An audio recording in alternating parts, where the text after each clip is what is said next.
Hello, আসসালামু আলাইকুম। Welcome to my channel. আমি মাশকুরা আক্তার। আবার নিয়ে আসলাম একটা নতুন রেসিপি। আজকে আমি আপনাদের সাথে শেয়ার করব ল্যাম্ব চপ আমি কীভাবে রেডি করি। আপনি আমার পুরো ভিডিওটা দেখবেন, না দেখলে বুঝতে পারবেন না আমি কীভাবে ল্যাম্ব চপ করে রেডি করি। যারা ল্যাম্ব চপ লাভার তারাই দেখবেন, পুরো ভিডিওটা দেখবেন, অনেক স্কিপ করবেন না, অনেক মজাদার ল্যাম্ব চপ হয়। পুরো ভিডিও দেখবেন, পুরো ভিডিও না দেখে কমেন্ট করবেন না, এটা আপনাদের কাছে আমার অনুরোধ প্লিজ। আমি এখানে 2 প্যাকেট ল্যাম্ব চপ নিয়েছি, একটার মধ্যে 7 পিস করে। একটা হলো মানে হাড্ডি সহ, আর একটা হলো এমনি মাংস। আমি 2 জাতের নিয়েছি, ল্যাম্ব নিয়েছি। এখন ল্যাম্বগুলো আমি ম্যারিনেট করবো, ল্যাম্ব চপগুলো। এখানে আমি 2টা লঙ্গিং মরিচ নিয়েছি, 3টা হালাপিনিও, হাফ নিয়েছি পেঁয়াজ নিয়ে আমি এটাকে ব্লাইন্ডার করে নেব ভালোভাবে। ব্লাইন্ডার করে তারপরে আমি ল্যাম্ব চপগুলো মিক্স করে নেব। অনেক মজাদার ল্যাম্ব চপ হয়। জানি না আপনারা কীভাবে রান্না করেন, বা এই ল্যাম্ব চপটা ও মাই গড ইজ অসম, অনেক মজাদার হয়।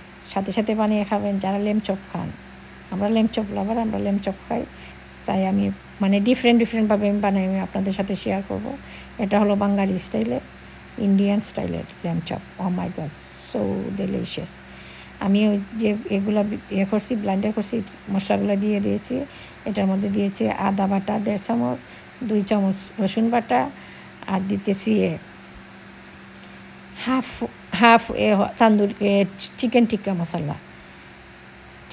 মশলা দিয়ে হাফ দিয়েছি। তো এখন আমি আর একটু মানে ঘরের মশলা ইউজ করব। এটার মধ্যে আমি একটু হলুদের গুঁড়া দেবো, হাফ চামচ জিরার গুঁড়ো, আর হাফ চামচ ধনিয়ার গুঁড়ো, আর লবণ, অলিভ অয়েল দিয়ে আমি এটা ভালোভাবে মেখে তারপরে আমি ফ্রিজে রেখে দেবো।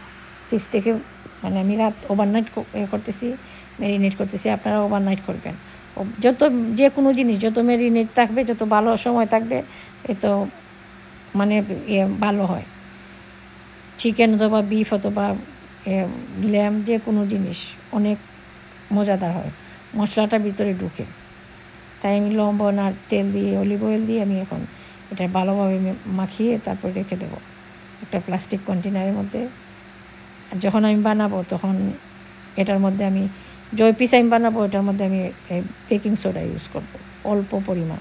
আপনারা আমার পাশে থেকে পুরো ভিডিওটা দেখেন, না দেখলে বুঝতে পারবেন না।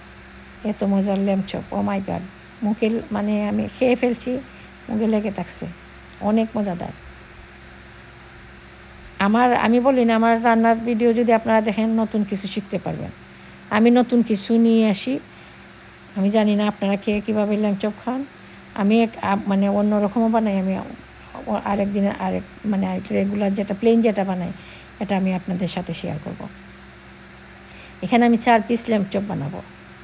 আমি পুরো ল্যাম্ব চপগুলো বানাবো না, আমার বাচ্চারা খাবে না, এর জন্য আমি 4 পিস নিয়েছি। এটার মধ্যে আমি দেবো একটু বেকিং সোডা। এটার মধ্যে আমি বেকিং সোডা অ্যাড করবো। বেকিং সোডা অল্প দেব, এখানে আধা চামচও নয়, মানে আধা চামচ থেকে কম, কোয়ার্টার স্পুন হবে, একটু অল্প, মানে 4 পিস তো অল্প করে দেবেন। আমি একটু প্রথম অল্প দিয়েছি, এখন আমি আর একটু দিয়েছি, দিয়ে আমি ভালোভাবে মিক্স করে নিয়েছি। এখন আমি একটা আয়রনের ফ্রাই প্যান নিয়ে এটার মধ্যে একটু অলিভ অয়েল দিয়েছি। ফ্রাই প্যানটা আমার গরম হয়ে গেছে। এখন আমি চপগুলো দিতেছি, ছেড়ে দিয়ে তারপর আমি এটা কাভার করে রাখবো। মিডিয়াম আছে, বেশি আগুন দিবেন না, বেশি আগুন দিলে আবার জ্বলে যাবে, বেশি দিবেন না।